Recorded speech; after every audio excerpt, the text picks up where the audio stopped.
Well, good morning and good evening or afternoon, wherever you are from. I learned shortly, about 30 minutes ago, about the earthquake that happened about 5.5, 6 hours ago in Luzon in the Philippines. I hope everybody is okay.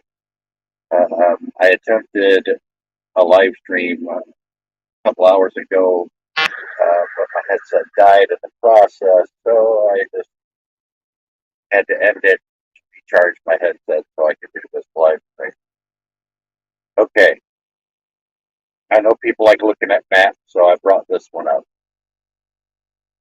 I'm going to mention two countries, Germany and Russia, and you must have a clear understanding of what happened. Um, Predominantly, everybody knows what they were told during the World Wars. Yes, that's a big part of what happened in the 20th century. What happened in the 20th century is still having ripple effects throughout human history to this day. Okay, now not all of them were bad; some of them were good. Lessons learned and having a critique of certain things. Some people just don't know because that knowledge was not shared. I am going to start with a man named Vladimir Lenin. He rose up before World War I broke out. Well, it was breaking out, but the Tsar wanted to get involved in fighting against Germany and the Ottoman Empire. And this is the map of that era of World War I. Germany, Austria, Hungary, Russia, the Ottoman Empire, France, Spain, Greece there, down here, Bulgaria. Well, anyway, let's start with Russia. Vladimir Lenin, he stood up and said that Russian workers and farmers should not get involved in a war between capitalist countries because, yes, all of them were capitalist. Russia wasn't necessarily capitalist. It did have capitalism in it, but it was ruled by the Tsar. And Germany was a rising economic power, and Britain, English Empire, you know, you ever heard that term? The sun never sets on the English Empire. Well, they were losing. Okay, their empire was fading away. There were other powers rising up economically. Germany was one of those to rival Britain in Europe, and the United States was another one. But we weren't a part of that world. We're on the new world in North America. Now, at this time, Russia and China, but I'll talk about China in another video, were amongst the two poorest countries on the face of this earth. And Russia was very undereducated, very backward people. A lot of people were living in poverty. One must understand what happened to Russia within a short period of time. Okay? Now, Vladimir Lenin told the Russian people, look, you shouldn't get involved in this war. It's amongst capitalists. Let them fight it out. And for his effort saying that, the Tsar exiled him. I believe it was either Switzerland or Germany. They exiled him. And within a couple of years, Russia, losing the war, which they ended up losing World War I. Lenin returned as a revolutionary to oust the Tsar and raise the peasants, the workers, the farmers up out of poverty. That was the number one goal of that revolution. Just like the French, they killed Marie Antoinette and King Louis to get out of feudalism, stop being poor, to stop living in poverty and starving to death, because that's what feudalism did to them. I've already talked about France, but this is about Russia. In Russia, there were two political parties made an alliance, called for a revolution. First, a wing of the Social Democratic Party, calling itself the Bolsheviks, which Vladimir Lenin was a part of. And the other party that allied with them was the party representing the poor peasants. It was called the Socialist Revolutionary Party. Two parties merged together. Anyway, the Tsar, fell. He had to advocate on a train, and the new revolutionary government took over.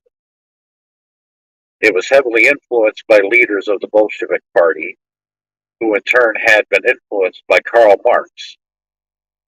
They were students of Karl Marx. They had read all that stuff. They had learned about socialism from Western Europe, and they were determined to build it in Russia. Karl Marx, like I told you, was from Trier in Germany, Western Germany, right next to the border of France, because on the French side, it's called Treves. Well, anyway, this should show you that socialism is a very broad way of thinking, okay? Socialism isn't singular, it's plural, meaning there are lots of different meanings of socialism. People could do anything in the name of God knows what, okay? Socialism, the way it was written, was the transition period between one way of life to another, hopefully to a better one. And the Russians' idea was socialism was the transition from being ruled under that Tsar, and socialism was the transition to achieve communism. Never necessarily achieved communism. They were close. They never achieved it. Here,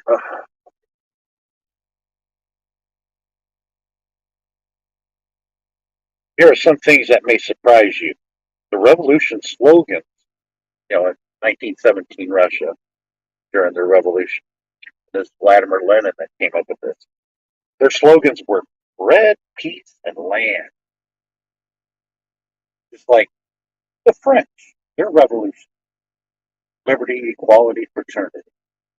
That was their slogan. But with Russia, it was bread, peace, and land. The first thing they did was to take the land of Russia and hand it out as private property to the individual peasants of Russia. The notion that the Soviet Union was a revolution against private property was false. I'll tell you this much, the Russian Revolution wasn't taught in high school because they didn't think it was important, but I think it's very important. And wrong, it comes out of the Cold War hysteria. And it wasn't opposed to private property, it gave it out on a scale no country equaled since. They created the independent farmer who owned his or her own land. It's extraordinary. They also declared that people would be provided as part of the revolutionary government commitment with government food, or granted food, granted housing, granted education, medical coverage. Get the picture? It was a socialist revolution. Over the years, they tried to implement all of this with success along the way and failures, just like everything else. It was an experiment. They were flying by the seat of their pants because no one had done this before in human history, let alone a big country, with the history of poverty and backwardness and ignorance that had developed in the country like Russia. They quickly discovered as they rebuilt after the war, after World War I, and then a revolution that they had enemies, and the enemies affected them deeply. Okay, now you figure this all happened in a matter of 30 to 40 years. It's not very long in history what happened to this country. Yeah, World War One they lost. They fought their own revolution. Again, for those who don't know, in the immediate aftermath of the revolution in 1917, they were invaded by 4 countries. I'm sure you all knew this, right? Who tried, they were invaded to try to put down the revolution. The 4 countries, a lot of whom sent troops, that landed in Russia to fight the new revolutionary government was France, Britain, Japan, and yep, the United States. Just a little footnote. The United States landed troops on Soviet soil. The reverse never happened. You can ask yourself, who's entitled to be afraid of whom, given that history? At the same time, a civil war developed inside Russia between those who supported the revolution, the Red Army, and those who were opposed to it, the White Army. I'll leave you to guess who the invading army sided with, the White Army. Everyone's surprised, including the leaders of the Red Army, and you might be interested in the name of the man who was given the job of organizing and leading the Red Army was Leon Trotsky. And everyone's surprised that the Red Army won and the foreign troops had their asses kicked, including us. See, Russia never invaded the United States. They never had troops on the United States soil. But we had it on theirs. So you can see where the Russians have a little bit of bitterness against the West. They had no business sticking their nose in a revolution and or civil war that Russia was going through. Because Lenin started the revolution and it all ended in 1990, right around that era. Vladimir Lenin was going through all this as the revolutionary leader. He gets a brain aneurysm in 1922, and he's dead in 1923. Okay, 99 years ago. And there were people that took his place, but he had 2 individuals that worked with him for that revolution. And Joseph Stalin was one of them. Now, Stalin didn't take over right away. There were others, and then Stalin came in as the leader. Trotsky led the army. And then at times there was an election, and there was a difference between Stalin and Trotsky.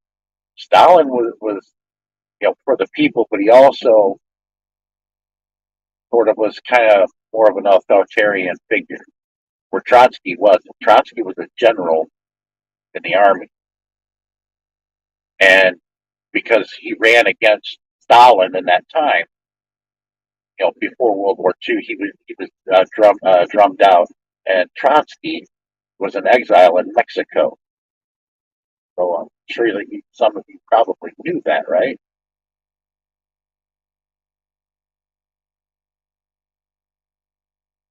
At the same time, a civil war developed inside Russia between those who supported the revolution, the Red Army, and those who opposed it. Okay?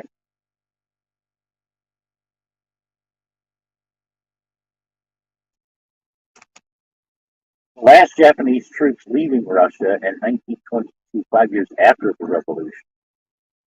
So now we have a country that is very poor to begin with, that just lost World War One, gone through a revolution, gone through a civil war, gone through a foreign invasion. They're destitute. And the amount of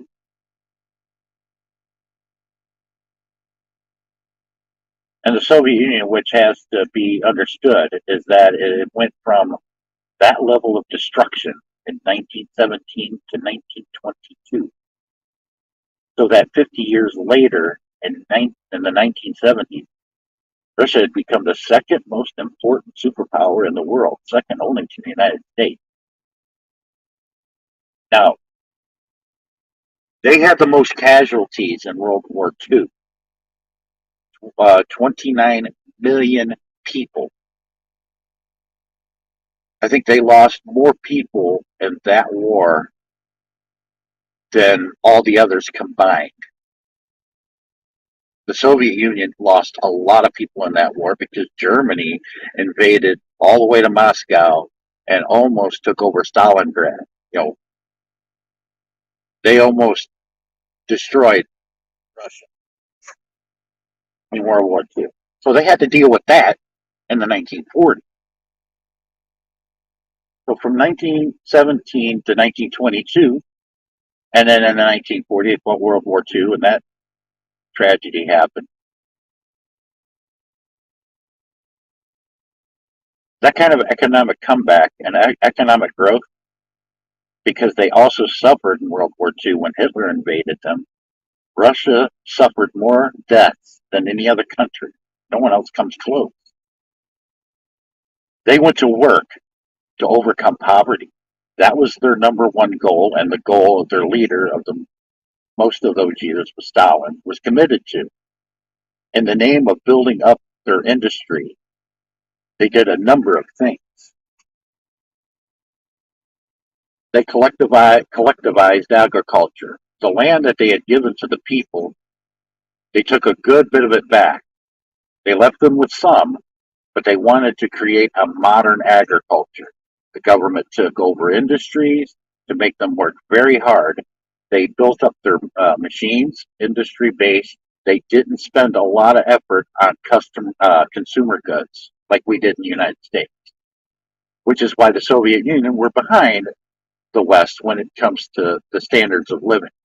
So they worked very hard to come out of poverty and to rebuild their country became an important power. And they had to because they were surrounded by enemies that invaded them, hated them, opposed them, and threatened them. And so they built up their military, for which they needed an industrial base. They couldn't buy their weapons. They had to produce them, like everybody buys weapons from the United States. Guns, ships, tanks, etc. They had to produce, and they didn't have the economy at first to do so. And rebuilt after World War I, the Revolution, the Civil War, the foreign invasion, and World War II. So they were on an industrialization march led by the forcible leader Stalin. Civil liberties were thrown to the side, individuals' freedoms repressed. Absolutely. That's the critique of what happened there. But it's important to understand why it happened and in the service of what it happened. Important to balance the criticisms of what they did, the price they paid with what it was for, and therefore it's important for me to stress to you that the achievement across the 20th century, 1917 to 1975, a crucial year in Russia, was an achievement of economic growth that had never been equaled by such a large country in such a short historical time. So if you want rapid economic growth from being destroyed as much as the Russians did in a short period of time, then the Russian economy was the way to go. But I can tell you what happened, and then Stalin becomes a bit of an authoritarian. There was a reason for that. Rightfully so. You expected him to trust us after the way we treated them and what we did? You gotta think about that for a minute. In the United States, I can see us being a little bit more forgiving, but sometimes we're not. This is an important history to understand. You've got to do a full critique of what exactly happened, find out every detail, because those are very important things. And I'll tell you why Russia broke up the way it did in '89. Things got screwed up along the way. It was an experiment. It was working, and then there were pitfalls. But what happened is they substituted private enterprise for government enterprise. Yeah, they took those companies and businesses away from the private capitalists and made them government enterprise. It was an interesting change, but it really doesn't change, the view of the worker that was working in that enterprise. Didn't change anything. You just exchanged the private individual for the state individual. And they didn't realize what they were doing. If Lenin didn't die of that brain aneurysm, his ideas would have been, no, we have democracy here. The people have an equal vote of what goes on in the enterprise. Just like a worker co-op. There is no boards of directors at the top collecting all of the money, and collecting what we call the surplus, like Jeffrey Bezos, making $200 billion a year while his workers are lucky to put food on the table and a roof over their family's head. Okay, now that was Russia, okay, and they've changed over the years. Now, when Russia separated in '89, NATO was obsolete, but it didn't go anywhere, and there's a reason for that. The reason why NATO didn't go anywhere is because that's how a bunch of your corporate capitalists, especially here in the West, the United States, make a lot of money, and they're not about ready to give that up. You kidding? It was all about money. Russia has never been any threat to us. The last time we defended our freedom here in this country was in 1812, when the British invaded and burned down the Capitol and the White House. That was the last time we had foreign troops on our land. Okay? We were situated in a way that we're not around all these countries like in Europe. There's a vast ocean between us. We have two countries to our north. We got one to our north and one to our south. And Canada got its independence. And I highly doubt in a million years that Canada would ever want to invade the United States. They're not interested. Mexico is not interested in invading the United States. As a matter of fact, there isn't anybody in the world that is interested in invading the United States. Plus, even if they were wanting to take that pains undertaking, it'd be kind of dangerous. And people wouldn't be willing to want to go there because you have an armed society in this country. So that would be a fool's errand. But I want to move on to Germany. This is very important because I know a lot of people read about this. But you got to understand, and a lot of people never ask this, why did all that happen? So much happened in within 30 years. They went through two world wars and did what they did in World War II. No, but you have to understand World War I, where it all started. A Serbian assassinated Archduke Ferdinand of Austria-Hungary. Okay? Now, Germany was allied with them. And just like NATO, if you attack this country, they have to come to its aid through treaty. So when they attack Serbia, Russia has ties to Serbia, France has ties to Serbia, so it just turns into a big war over the assassination of Archduke Ferdinand. But I wanted to point out that Germany in 1914 to 1929, which is 15 years, suffered three crushing destructions of their economy. And above all, their middle class and working class. Now, I want you to pay particular attention about this, because if you follow what I'm saying here, it's parallel to the United States right now. Like I said, history may not repeat itself, but it echoes. First, they lost World War One and had to pay it back draconian reparations that no country could have paid. They were badly damaged. And in 1921, 22, and 23, they experienced inflation. Not the kind of inflation that most of you are familiar with right now, but the kind of inflation that goes down in the history book. Let me give you an idea. In late 1919, one American dollar got you 48 Deutschmarks. In late 1922, 3 years, $1 got you 7,400 Deutschmarks. At its height, its epitome, 1 year later, in late 1923, $1 got you 4,210,000,000,000 Deutschmarks. That's what they called the hyperinflation, the Weimar hyperinflation. People would get paid at lunchtime, run and hand their money to their spouse, like a relay runner.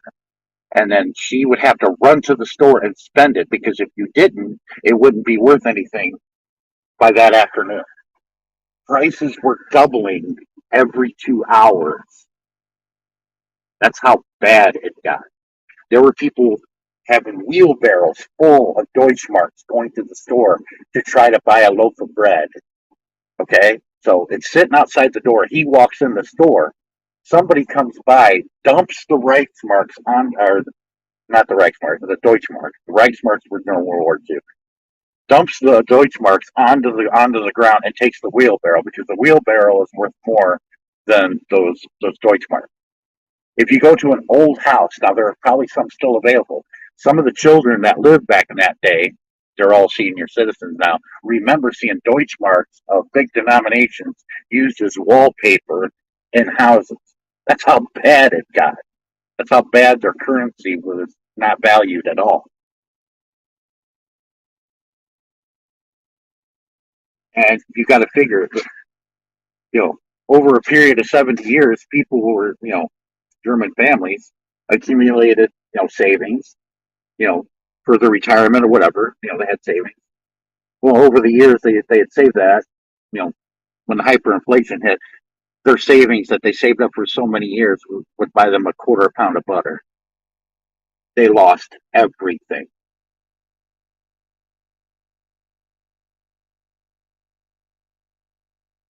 At the apogee of the inflation,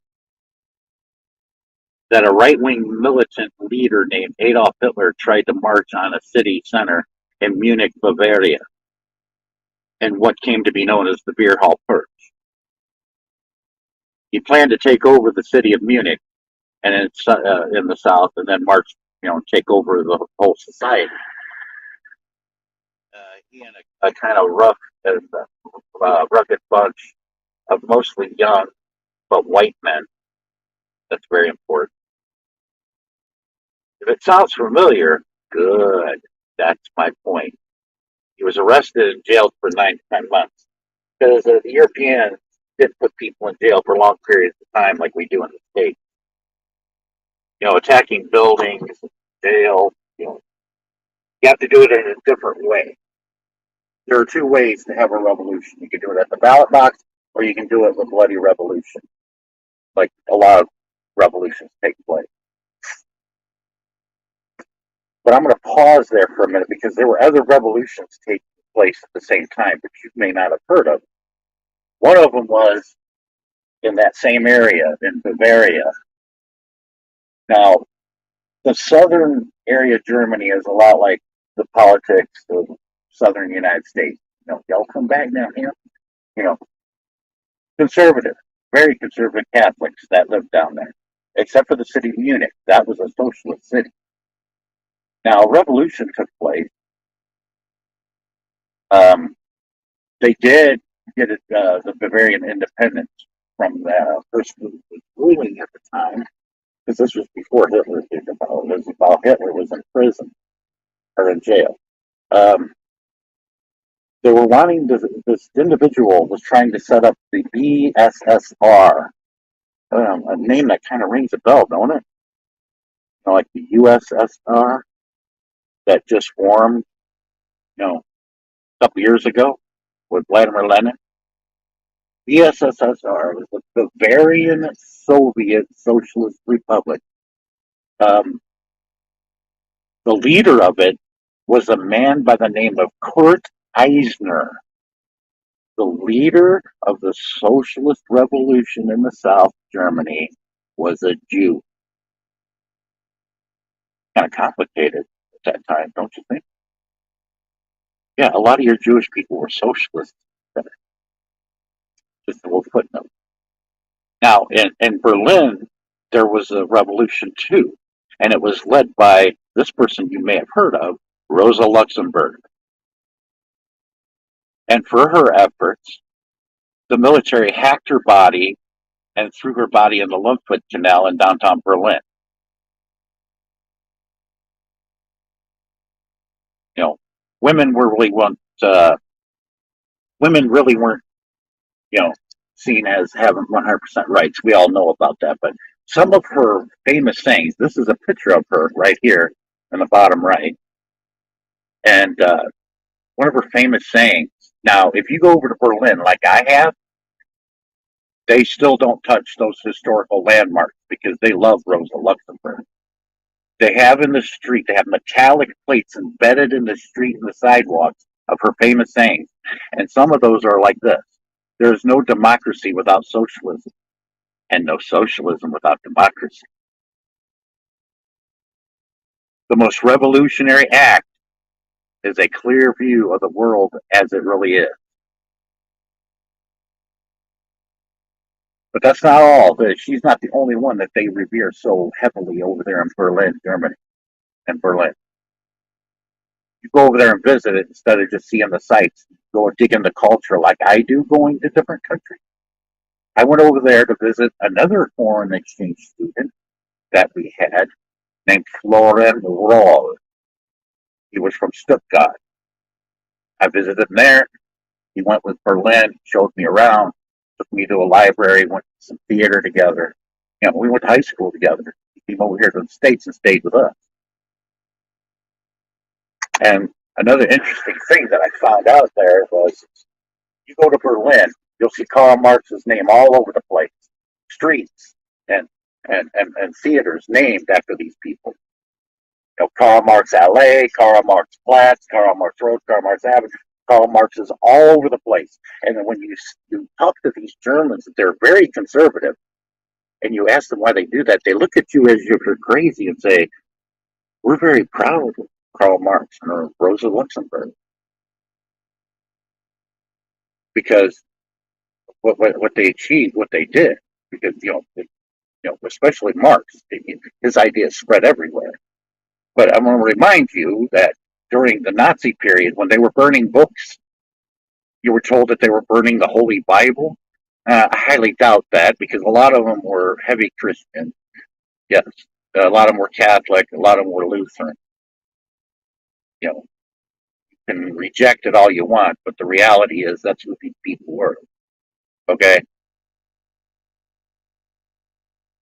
And I lost my place. But they didn't burn. There may have been a few that threw it in the pile, but what they mostly burned was things that dealt with Rosa Luxemburg, her writings. They burned books of Karl Marx called Das Kapital, the 4 volumes. That was the most famous one because Hitler and his party rejected Marxism. They threw it away. They rejected Marxism, just like the United States. We rejected it, wouldn't even listen to it. Because these people were angry of what was happening to it.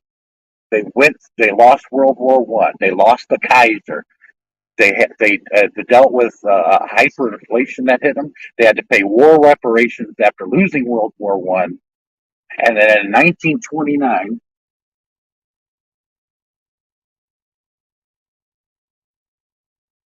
they had okay. Hitler gets out in 1924, and the third of these crushes hits Germany. The Great Depression, the crash in 1929. The whole world was affected there, not just the United States. It affected everybody. Felt the Great Depression. Anyway, that was just too much for the German working class. Totally wiped out now. Okay, they went through a hyperinflation. They lost World War One. They lost the Kaiser. You know, they had all this happen to them within a 15-year period, just like us, the United States. What we've been through in the past 2 years, we went through an economic crash in 2020. And shortly after that crash, we suffer a pandemic. And now we're going through a hyperinflation. Don't you see the parallels here?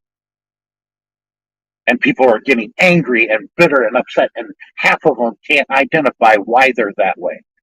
So they scapegoat, like, oh, it's those immigrants, or it's this here or that there. No. You need to address what it is that is bothering you. It's the economy that's doing all this to everybody, because that's what affects everybody. You know, everything else is secondary. That's why I kind of try to ignore it, because it doesn't affect everybody. The economy does. But see, we're going through the same parallels as the 1920s and 30s Germany, just 100 years ago.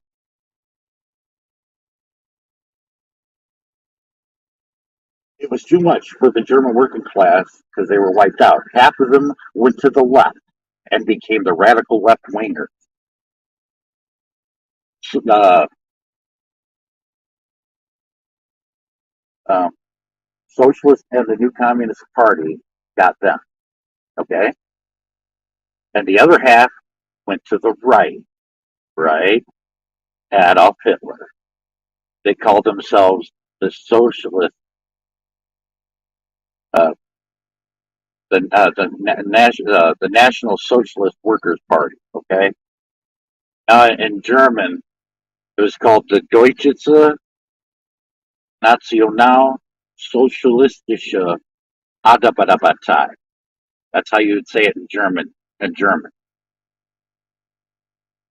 the German National Socialist Workers Party. That's what Hitler invented. And some of the people went his direction. Now you got to understand, because they called themselves National Socialists and became the fascist base for Hitler. But you need to understand that he needed to use the word socialist so it would appeal to the working class. Because if you weren't a socialist, the working class wouldn't have paid attention to you. Hitler was no socialist. Let's put it that way. I'm going to pause there for a minute, and I'm going to bring up one of our former presidents we had before the current one. He was on TV live and hugging our flag, and he says, and he admitted to everybody that he's a nationalist. And I watched that speech, and as soon as I heard that, I'm like, I can't believe I heard that right. And Flo Run Raw calls me from Germany, and he said, "Did you watch that speech?" I'm like, "Yeah, I did." He goes, "You understood what he said there, right?" I'm like, "Yeah, but most Americans don't. Unless they speak German, they'll know what he's talking about. But most Americans don't speak German. So let me tell you a bit about that. A nationalist, the German word for nationalist is National. First four letters, Nazi. That's where the word Nazi comes from. And that's why some people got a hold of that in the media and ran with it. And I got to tell you, I'm not sure that Donald Trump exactly knew that he had said that, or that's what he meant when he said it, because he's an idiot anyway. And if he did know, he should have known better. But I highly doubt that Trump speaks German. But that's where the word Nazi comes from, national, the German for nationalist. Let me get to the end here. Capitalists suddenly confronted that they were the small minority in Germany. They had to ally with one or the other. Capitalists were scared of the communists and socialists, naturally. So they invited Hitler in to run the government because Hitler was chancellor, but he was in charge of the government. The Kaiser was. The Kaiser still had power, but he wasn't the total leader. It was like Britain. Britain has the royal family, and they have a prime minister. Okay, it's like Hitler became the prime minister, but they still had the royal family, which was the Kaiser Wilhelm. Kaiser Wilhelm was on his way out; he was dying anyway. And for what was going on, he washed his hands of it. The Kaiser did, and he was capitalist too, and just gave Hitler total leadership of Germany. That's how that happened. But you have to have a full understanding of what happened to Germany. And you look at the United States and see what's happening to us. That's why a lot of your old Germans are scared right now for our future, because they're like, this is just too much of a coincidence. Like I said, history may not exactly repeat itself, but it echoes.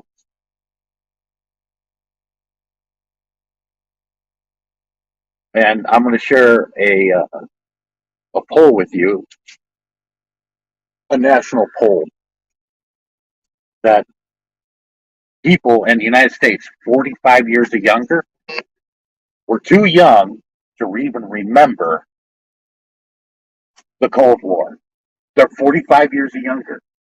They really have no knowledge of what happened during the Cold War. I remember it because the Cold War ended when I was a senior in high school. That's how I remember it. And that same year, I was, hugging Flora and Roll saying, congratulations, they reunified Germany.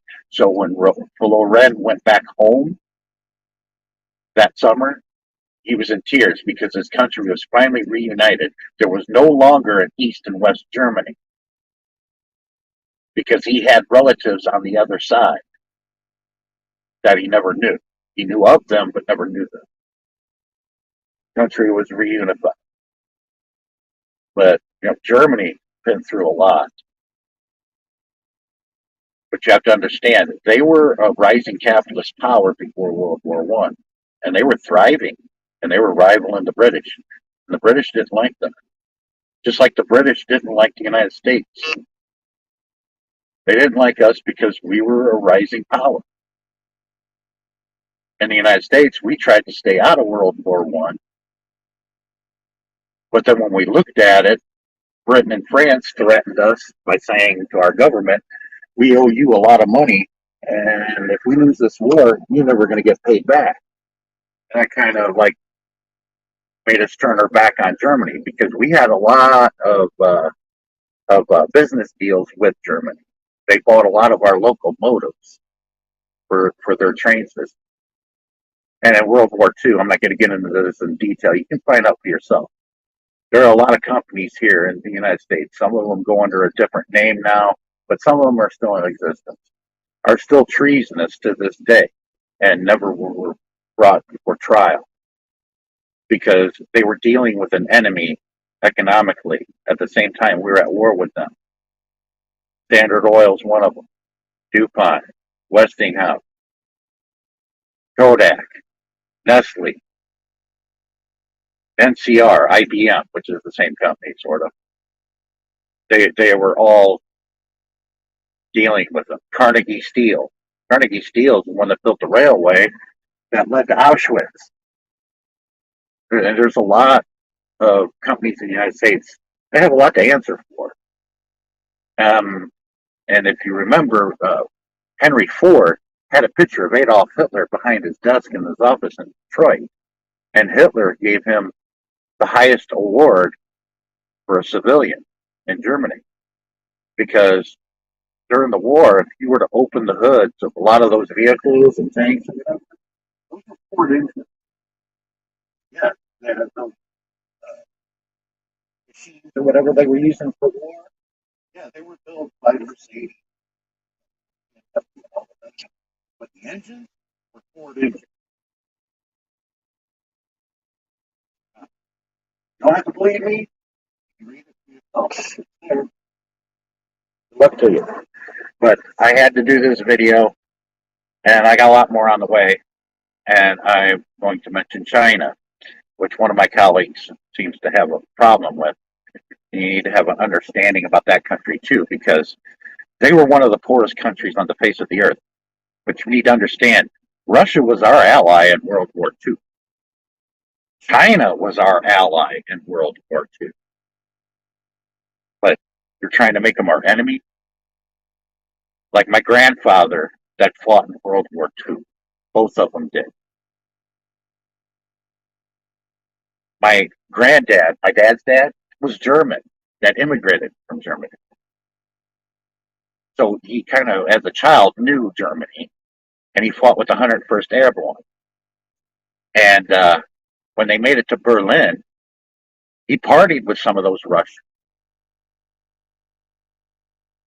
What I mean, well, they're not necessarily partied, but when it was over, they were sharing drinks with one another. That's where I learned about Russia.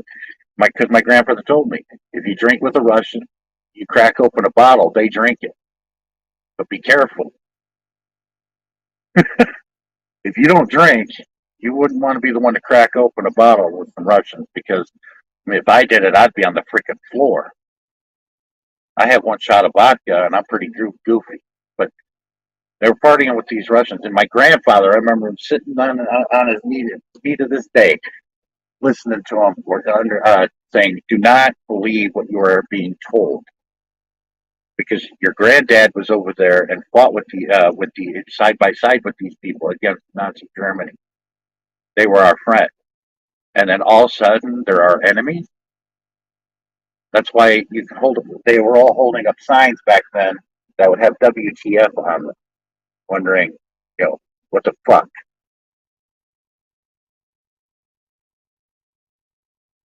But I'm hoping that some of you could take something out of this. That things in your life were not what they seemed. That America, we are a great country, yeah, but we have our faults, big ones. But the problem is a lot of the people don't want to face that. They think that they're perfect and don't make mistakes. And a lot of them have a hard time because of their ego or pride won't admit that they made a mistake or admit that they don't know about something and actually learn something. And accept the fact that the United States is not overly blessed by God and he loves us more than any other country. Because that's not true. God doesn't sit up there and keep score and sit around and picking out his favorite country. It doesn't work that way.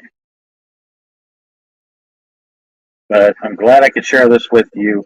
I am going to do the one about China and about its revolution in 1949, which I'm sure my colleagues knew so much about. What happened there. Oh, and one more thing. I remember the term that some people use to this day in politics. It's ridiculous that they had to shoot their way out of socialism.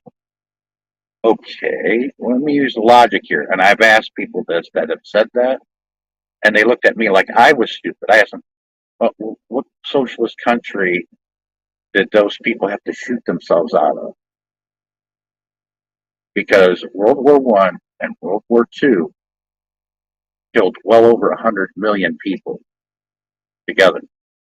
And those were amongst capitalist countries. More people, if you want to go by a body count, people have died more in the name of capitalism than any other reason.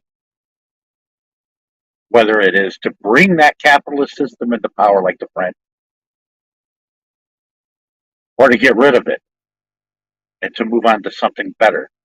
Because if you go over to Europe now and talk to them today, a lot of their slogans, like in Germany and Greece, their slogans are, we can do better than capitalism.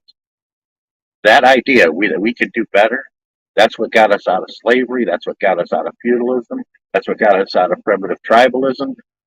Reasonably to assume it'll get us out of capitalism, unless those two individuals, like my colleagues I'm talking about, think that history has stopped. That capitalism is the greatest thing since sliced bread and will never go away. That's what everybody else said too. Everybody that supported and loved slavery, they said the same thing. And where did it go? People said the same thing about feudalism. Where did it go? People said the same thing about primitive tribalism. Where did it go? Like every economics professor will tell you, every economic system in history is born, evolves over time, and dies. Capitalism, no exception. Born late 16th century England, evolved over time, and you pretty much will look around now. If you're in America, you see what the next step is. Because capitalism is failing us.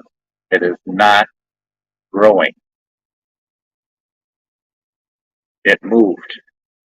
Capitalism moved its epicenter over to China and India and Brazil. That's where it's growing.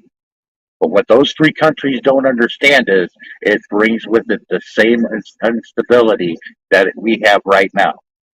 Every 4 to 7 years, it has an economic downturn or crash. For 300 years. That's what the history shows. That's why right now our stock market awaits another crash, because they just bumped up the interest rate. Okay?